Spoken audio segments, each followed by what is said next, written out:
I'm doing the stream in portrait mode because I know that that's beloved by my audience. All right, let's get into things.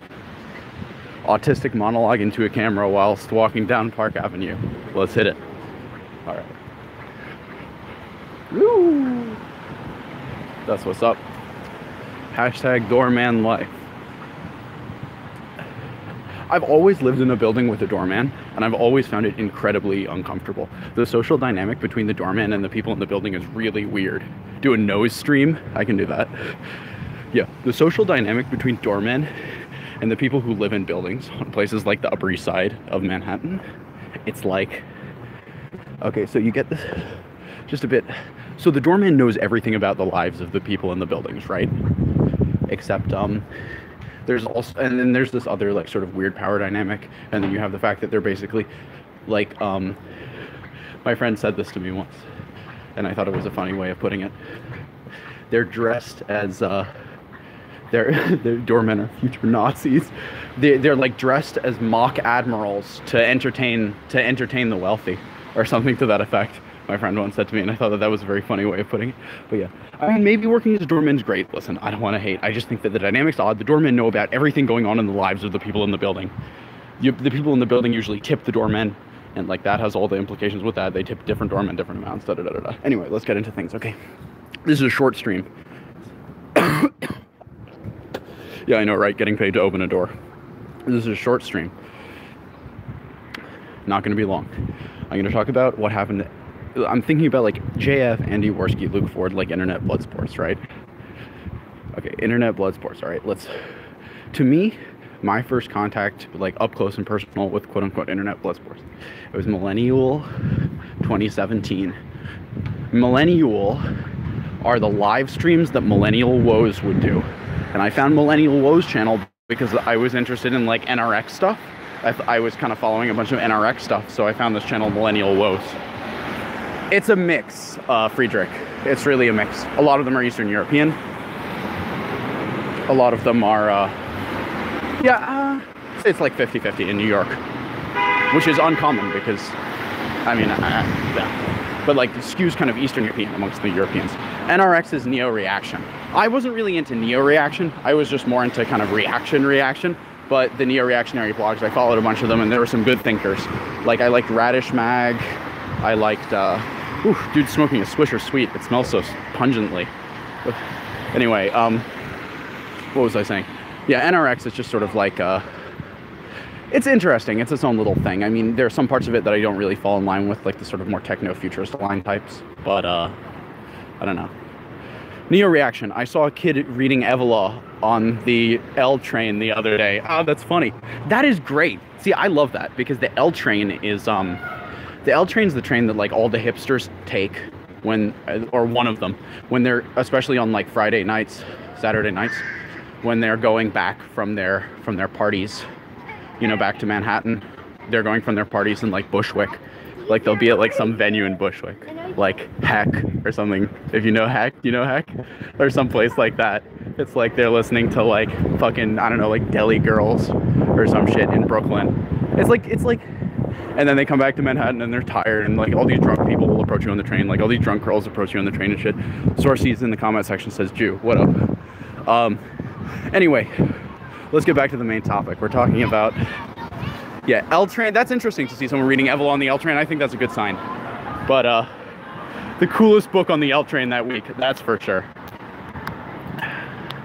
All right. So Millennial 2015 is where the big fight between Millennial Woes and Sargon of Akkad happened. And this was sort of a foreshadowing of things to come, if you ask me.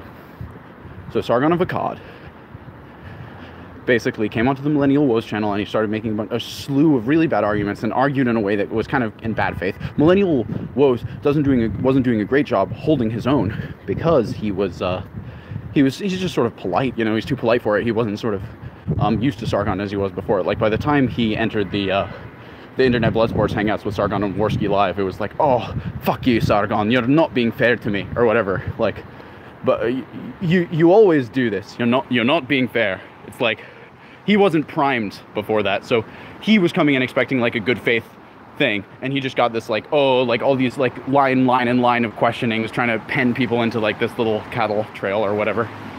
So anyway, Millennial 2015. Then here's the thing. I feel like JF's show has become millennial, except that part. Because the good thing, the reason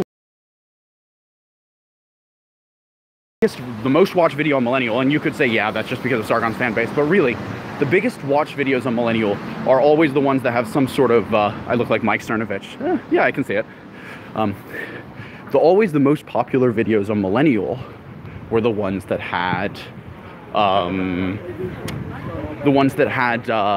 arguments on it, the ones that had opposing viewpoints and stuff like that.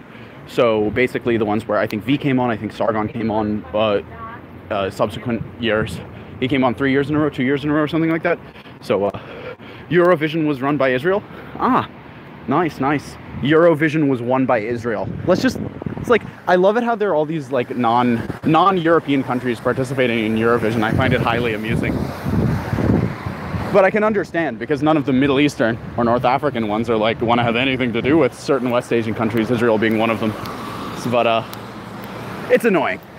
I don't personally like Israel being in Eurovision. I think it's incorrect on several grounds. But there are several other countries that are also non-European in Eurovision, so whatever. But Eurovision's dumb anyway. Hello, EC Lux. So let's see. The thing is, Millennial, like, people like interviews, and it's always nice to interesting to listen to a new interview with a person who you might agree with them or slightly disagree with them, but generally have like the same basic kind of like worldview and like interpretation of life. And it's like, yeah, basically, worldview.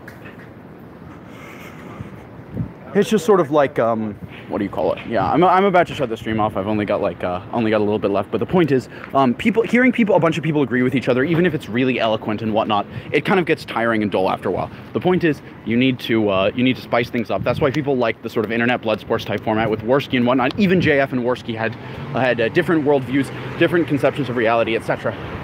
So people like that. The point is, people don't just sort of like this kind of intellectual wankfest type thing. You know, Andy Worski's doing like his Dude Weed Lamau streams. JF's new show is good. Listen, JF's new show is good, but it's just like, people are going to be more drawn to things like the Luke Ford show, even if it's just, in my opinion, like Fahad yelling at Brundlefly, because they prefer to see, I think people are just naturally drawn to that sort of little bit of conflict. I mean, I don't really know what it is, but all I know is like, all the most watched streams are the ones that are both idea-based as opposed to person-based, like, oh, you saw, Kumite is all like personal and stuff like that. It's all personal. It's all based on people's personalities and stuff like that. I know, okay, someone said Fahad is dumb. Fahad has nothing to offer intellectually. That's just an example. It doesn't have to be Fahad. It could be Patrick. It could be Duvid. It could be anyone. But the point is, it could be Luke arguing against Monique Bibler. But the point is, it's more interesting because it's the sort of argumenty, bancy thing going on, and it's better or more liked because, no, Fahad is not a shitlib. Fahad is in some ways he's very reactionary, but in some way he's not. I think he has kind of not reactionary, but he has like an worldview. It's like he thinks in the way that most people thought throughout most of history, I would say, in some ways, in just sort of his conception of like the unit. For instance, he starts with like the family unit and sort of goes outwards from there. So but that's its own thing. But let's see, what was I saying? No, someone says he loves Obama, hates Trump, and hates America. He's close to an SJW. No, he isn't. He's just someone who's following his own interests. He's just doing all this stuff because it's in the interest of him, you know, people, clan, tribe, etc. Yeah, it's not like he believes in some like the lofty principles of President Obama. No, this is like following your own interest, which makes sense. And everyone should follow their own interest more often, is my opinion. But the point is, yeah, JF's show is good, but it's not going to be as loved as the Bloodsports type thing, because even though some people might be like, oh, Dude Lamau Worski was dragging down the conversation, even if that was the case, It's too much of just, oh, people agreeing with each other. And it's like, we've heard it all before in Millennial in a lot of ways. I mean, some of it you haven't. But largely, I just feel like, oh, it's kind of a bit hackneyed. And I think that JF needs to spice things up a bit. And I think that the Luke Ford show is going to be on the ascendancy because... Luke Ford show is going to be on the ascendancy because people want to see scuffles, but they also want to see people not even necessarily talking about ideas, but people with contrasting worldviews and stuff, and talking about things other than just, oh, you're this, you're that, you're this, you're that. And that's like the Kumite and all those types of streams where it's like, it's really at the end of the day just about people. And it's like, okay, at a certain point, it's like, if you want to hear people argue about people, listen, New York, London, SF, LA, all of those places have great opportunities for me to see me here. People talk about people, people complain about people, people get into fights with people based on the ego. Let's see what, yeah, technically a battle of ideas, which is like, that's what I like. Let's see. Frederick White says, Luke Ford is my favorite, but people like Christy Canyon and Fahad ruin it for me.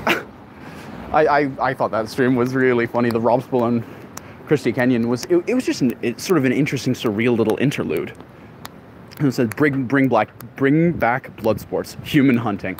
I agree, bring back blood sports, rather. All right, let's see. Fahad, yeah, Fahad is Iraqi. Let's see. I want the race realism drama to happen again, but this time with Sargon. It's already sort of happened, and I mean, it's sort of incipient to happen. I feel like he's kind of staying away from it because he knows that he would lose credibility. Let's see. The guy on the subway said, he asked if I knew Evola, and he responded something about neo-reaction. And you said something about neo-reaction. He responded, traditionalism. And you said, meh, that's good too, and got off. Yeah, you should have told him to watch Adam Wallace, or the Plebeian podcast. Anyway, the sun is setting, so I must be off. It's been an absolute pleasure streaming with you, gentlemen. Take care. Peace.